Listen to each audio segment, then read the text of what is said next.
Baik, selamat malam Ibu Maria Angela Diva selaku dosen pengampu manajemen pemasaran. Kami dari kelompok 3 ingin mempresentasikan mengenai melakukan riset pasar. Di kelompok 3 terdiri dari Miftah Asaro, Olivia Tiffany Caroline, Emmanuel Jason Yudhistira, Elizabeth Seda Gilikota, dan Winda Novriana.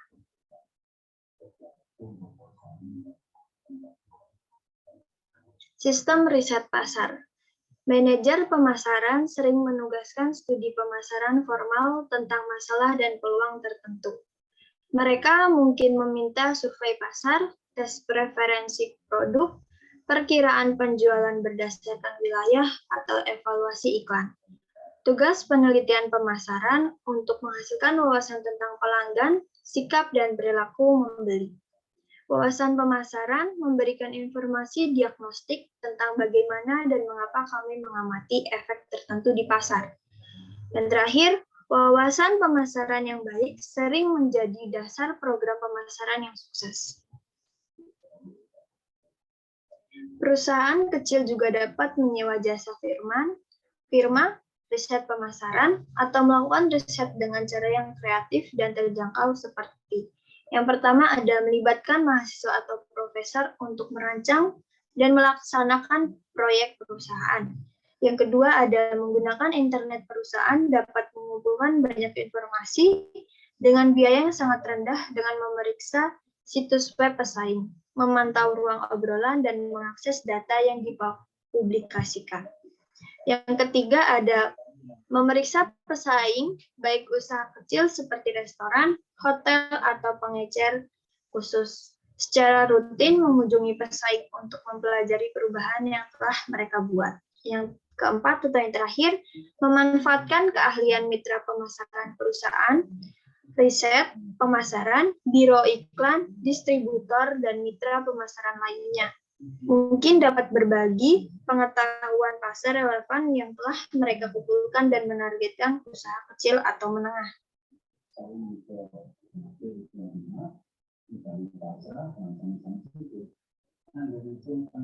Perusahaan riset memasarkan pemasaran terbagi dalam 3 kategori, yaitu yang pertama ada perusahaan riset layanan sindikasi perusahaan. Perusahaan ini mengumpulkan informasi konsumen dan perdagangan yang mereka jual dengan biaya tertentu. Contohnya termasuk Nielsen Company, Kantor Group, Westat, dan IRI.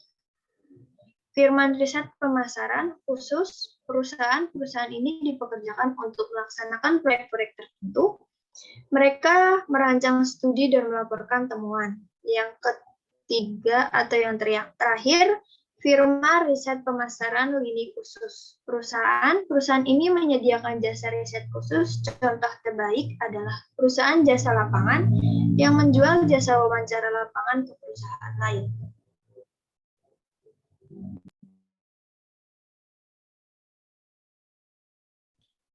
Baiklah, saya akan melanjutkan presentasi penjelasan materi ini.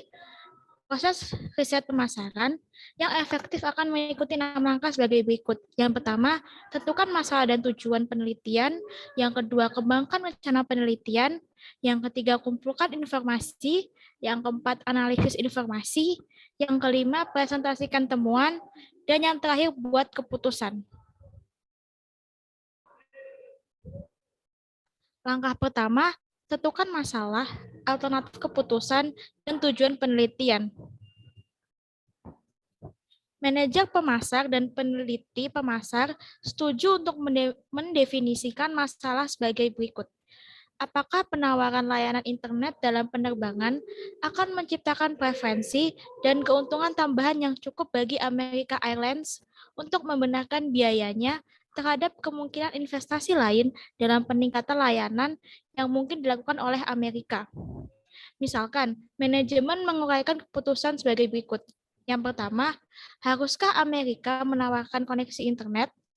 Yang kedua, jika demikian, haruskah kami menawarkan layanan hanya untuk kelas 1 atau mencakup kelas bisnis dan mungkin kelas ekonomi? Yang ketiga, berapa harga pasar yang harus kami tetapkan? Yang keempat, pada jenis pesawat dan lama perjalanan dan lama perjalanan apa kami harus menawarkan layanan ini. Lanjutannya, sekarang peneliti manajemen dan pemasar siap untuk menetapkan tujuan penelitian khusus. Yang pertama, jenis penumpang kelas 1 apa yang paling merespon menggunakan layanan internet dalam penerbangan. Yang kedua, berapa banyak penumpang kelas 1 yang cenderung menggunakan layanan internet di tempat yang berbeda dan tingkat harganya. Yang ketiga, berapa banyak penumpang kelas 1 tambahan yang mungkin memilih Amerika Airlines karena layanan baru ini. Yang keempat, berapa banyak niat baik jangka panjang yang akan ditambahkan layanan ini ke cita Amerika Airlines. Yang kelima, seberapa penting layanan internet bagi penumpang kelas 1 dibandingkan dengan layanan lain seperti colokan listrik atau hiburan yang disempurnakan. Langkah yang kedua, kembangkan rencana penelitian. Merancang penelitian ini memerlukan keputusan tentang sumber data, pendekatan penelitian, instrumen penelitian, rencana pengambilan sampel, dan metode kontak. Yang pertama, sumber data. Peneliti dapat mengumpulkan data sekunder, data primer, atau keduanya. Data sekunder adalah data yang dikumpulkan untuk tujuan lain dan sudah ada di suatu tempat. Data utama atau data primer adalah data yang baru dikumpulkan untuk tujuan tertentu atau untuk proyek penelitian tertentu. Pendekatan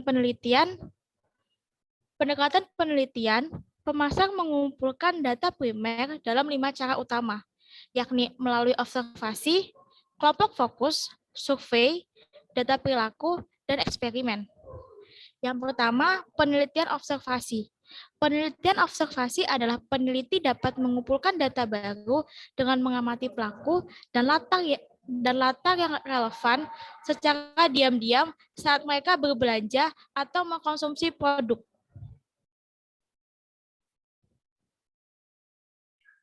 Lalu yang kedua adalah penelitian etnografi, adalah pendekatan penelitian observasional tertentu menggunakan konsep dan alat dari antropologi dan disiplin ilmu sosial lainnya untuk memberikan pemahaman budaya yang mendalam tentang bagaimana orang hidup dan bekerja.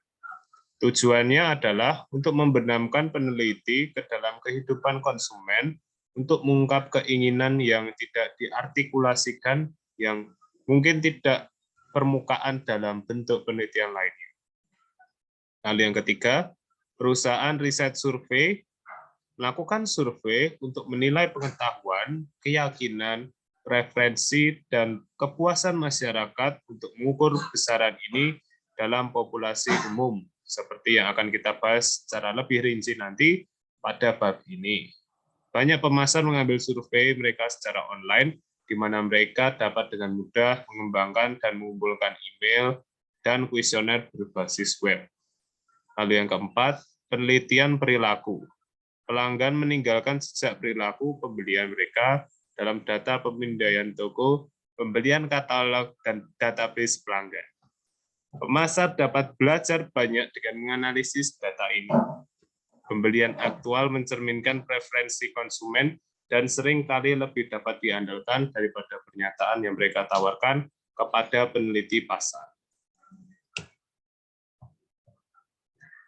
Lalu yang kelima, penelitian eksperimental. Penelitian yang paling valid secara ilmiah adalah penelitian eksperimental yang dirancang untuk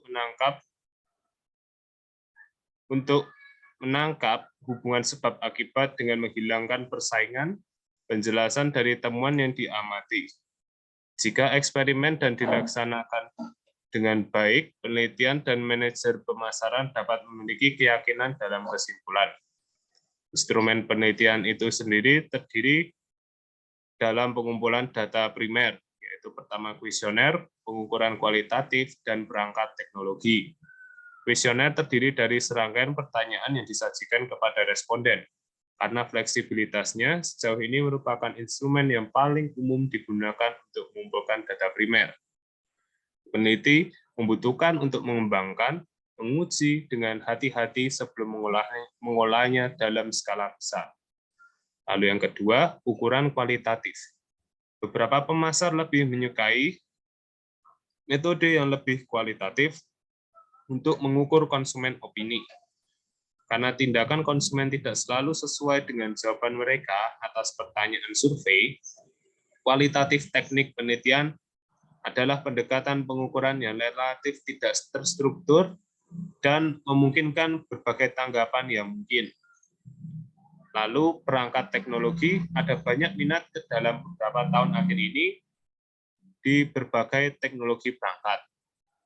Galvanometer dapat mengukur minat atau emosi yang ditimbulkan oleh paparan iklan tertentu atau gambar. Lalu takistoskop menampilkan iklan ke subjek dengan interval exposure yang mungkin berkisar dari kurang 1/100 detik hingga beberapa detik. Lalu rencana sampling. Setelah memutuskan pendekatan dan instrumental penelitian, pemasaran, penemu harus merancang rencana sampling. Yang pertama, unit pengambilan sampel. Setelah menentukan pengambilan sampel unit, pemasar harus mengembangkan kerangka sampling sehingga setiap orang dalam populasi sasaran memiliki kesamaan atau peluang yang diketahui untuk dijadikan sampel. Lalu ada ukuran sampel. Sampel besar memberikan hasil yang lebih andal, tapi itu tidak perlu mengambil sampel seluruh populasi target untuk mencapai reliable hasil. Lalu ada prosedur pengambilan sampel. Pengambilan sampel probabilitas memungkinkan pemasar menghitung batas keyakinan untuk kesalahan pengambilan sampel dan membuat sampel lebih representatif. Lalu metode kontak. Yang pertama, kontak surat kuesioner. Surat adalah salah satu cara untuk menjangkau orang-orang yang tidak mau memberikan informasi pribadi wawancara atau tanggapan mungkin bias atau terdistorsi oleh pewawancara. Kuesioner surat membutuhkan pertanyaan sederhana dengan kata-kata yang jelas dan efektif. Lalu ada telepon wawancara. Metode yang baik untuk mengumpulkan informasi dengan cepat. Wawancara juga dapat mengklarifikasi pertanyaan jika responden tidak memahaminya. Lalu yang ketiga, kontak pribadi wawancara adalah paling yang serbaguna. Wawancara dapat mengajukan lebih banyak pertanyaan dan rekam pengamatan tambahan tentang responden. Pada saat yang sama, bagaimanapun wawancara pribadi adalah metode yang paling mahal dan membutuhkan perencanaan dan pengawasan yang lebih administratif. Lalu, terakhir adalah kontak online. Pendekatan yang semakin penting, internet menawarkan banyak cara untuk dilakukan riset. Sebuah perusahaan dapat menanamkan kuesioner di situs webnya dan menawarkan insentif untuk menjawabnya, atau dapat menempatkan spanduk di situs yang sering dikunjungi seperti Yahoo, Instagram, Facebook, dan lain, atau mungkin media sosial yang lain.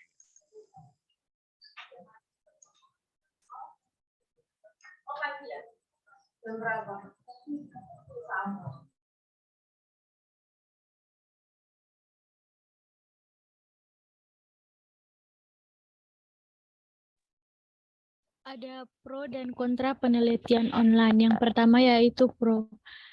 Ada riset online tidak mahal. Survei email biasa dapat menelan biaya antara 20% dan 50% lebih murah dari biaya survei konvensional dan tingkat pengembalian bisa setinggi 50%. Kedua, ada penelitian online cepat. Survei online cepat karena survei bisa langsung responden untuk pertanyaan yang berlaku dan mengirimkan hasil dengan cepat. Yang ketiga ada orang cenderung jujur dan bijaksana. Secara online, orang mungkin lebih terbuka tentang pendapat mereka ketika mereka dapat merespon secara pribadi dan tidak kepada orang lain yang mereka rasa mungkin menilai mereka. Kemudian ada penelitian online bersifat serbaguna. Peningkatan penetrasi broadband menawarkan penelitian online bahkan lebih banyak fleksibilitas dan kemampuan.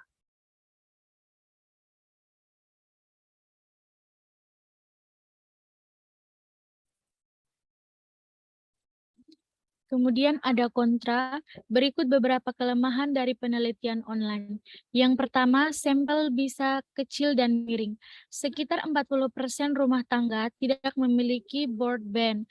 Meskipun itu pasti bahwa semakin banyak orang akan online, peneliti pasar online harus menemukan cara kreatif untuk menjangkau segmen populasi di sisi lain dari kesenjangan digital.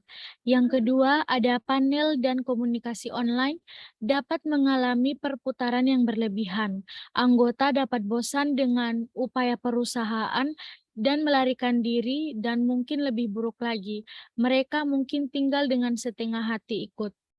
Yang terakhir ada riset pasar online, dapat mengalami masalah teknologi dan inkonsistensi. Masalah dapat muncul dengan survei online karena perangkat lunak browser bervariasi. Langkah 3, kumpulkan informasi.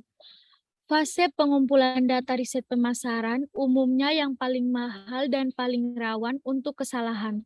Pemasar dapat melakukan survei dari rumah, melalui telepon, melalui internet, atau di pusat lokasi wawancara seperti pusat perbelanjaan.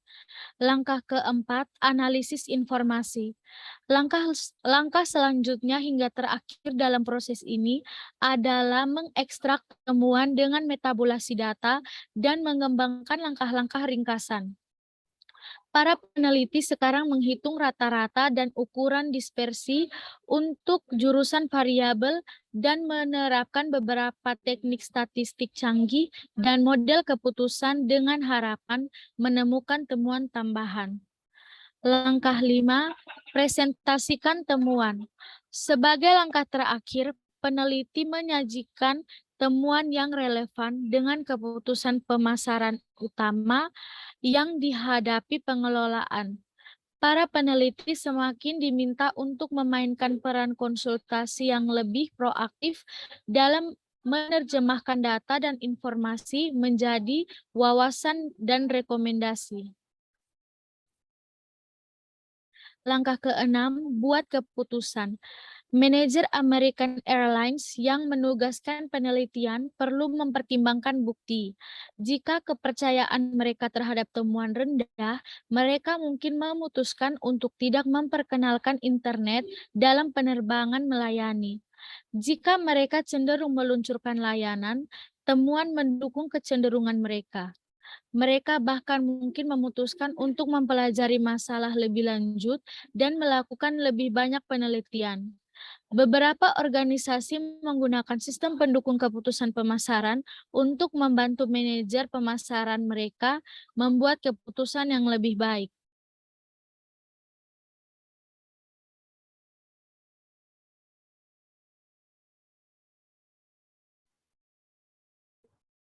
Selanjutnya saya akan menjelaskan tentang mengukur pemasaran produktivitas.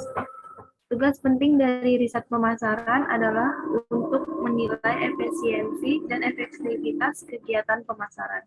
Riset pemasaran dapat membantu mengatasi kebutuhan yang meningkat ini untuk akuntabilitas. Ada dua pendekatan pelengkap untuk mengukur produktivitas pemasaran. Di antaranya yaitu yang pertama, metrik pemasaran untuk menilai pemasaran efek. Yang kedua, pemodelan baruan pemasaran untuk memikirkan kausal hubungan dan mengukur bagaimana aktivitas pemasaran mempengaruhi hasil. Metrik pemasaran. Metrik pemasaran adalah seperangkat ukuran yang membantu mereka mengukur, membandingkan, dan menafsirkan kinerja pemasaran. Ambler mengatakan perusahaan harus memberikan prioritas untuk mengukur dan melaporkan kinerja pemasaran melalui metrik pemasaran. Dia percaya mereka dapat membagi evaluasi menjadi dua bagian. Yang pertama, hasil jangka pendek. Yang kedua, perubahan ekuitas merek.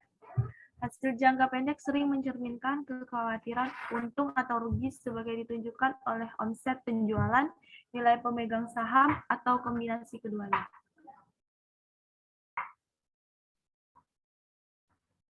Yang selanjutnya, pemodelan baruan pemasaran.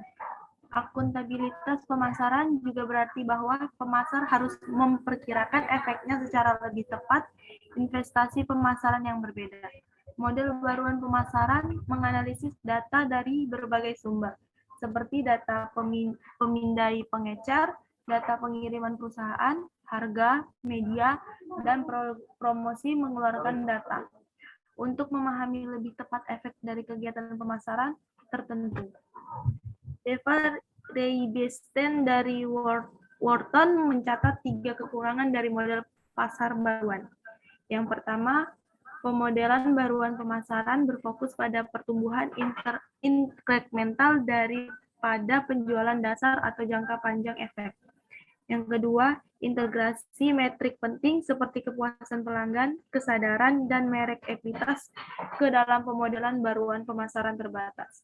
Yang terakhir, pemodelan baruan pemasaran umumnya gagal memasukkan metrik yang terkait dengan pesaing, perdagangan, atau tenaga penjualan. Rata-rata bisnis menghabiskan jauh lebih banyak untuk tenaga penjualan dan promosi perdagangan daripada iklan atau promosi konsumen. Dashboard pemasaran. Sebagai masukan ke dashboard pemasaran, perusahaan harus menyertakan 2 kartu skor berbasis pasar utama yang mencerminkan kinerja dan memberikan kemungkinan sinyal peringatan dini. Yang pertama, kartu skor kinerja pelanggan mencatat seberapa baik kinerja perusahaan dari tahun ke tahun. Tindakan berbasis pelanggan seperti yang ditunjukkan dalam manajemen tabel harus menetapkan target tujuan untuk setiap ukuran dan mengambil tindakan ketika hasil keluar dari batas. Yang kedua, kartu skor kinerja pemangku kepentingan melacak kepuasan berbagai konstituen yang memiliki kepentingan kritis dan berdampak pada kinerja perusahaan, karyawan, pemasok, bank, distributor, pengecer, dan pemegang saham. Sekali lagi, manajemen harus mengambil tindakan ketika satu atau lebih kelompok menunjukkan tingkat ketidakpuasan yang meningkat. Sekian dari kelompok 3. Terima kasih.